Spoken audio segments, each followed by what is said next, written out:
د امریکا فلوریډا ایالت کې یو کس و ځمکه ورته ارزانه ښکاره سوه وایخیسته چې غله دانه پکې وکري یا میوهدارې ونې پکې ولګوي. وروسته یې پام سه چې نه پکې غله دانه وده کوي او نه پکې میوهدارې ونې حاصل ته رسیږي.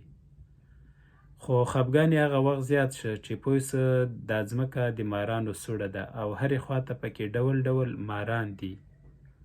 لومبی خو یې هڅه وکړه چې ځمکې ته څوک پیدا کړي او پرې خرڅه یې کړي، خو هیڅوک هم پیدا نه شول.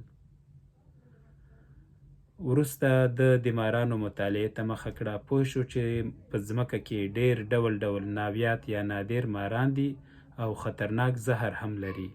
دا ډول د ځینې مارانو له پوټکي یا څرمنې د ښځو د دسکول یا بوټانو جوړولو کې کار اخیستل کیږي او هم په کنسرو کې کارول کیږي. نو سړی لاړ د زهرپوهنې له ادارې یا لیبارټري سره یې قرارداد وکړ.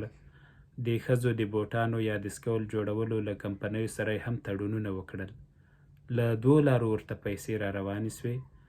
آخر یې دا سوچ هم وکړ چې دا خپله ځمکه د مارانو په ژوبڼ بدله کړي. اول چې د سړي ځمکه اخیستې وه د کروندې لپاره پکې ناکام شه، نو یو بل ډول سوچ یې وکړ او اوس ورته له 3 لارو پیسې راځي. کله چې له تاوان سره مخ سوی مه مایوسه کیږئ او په یوه بله لار سوچ وکړئ.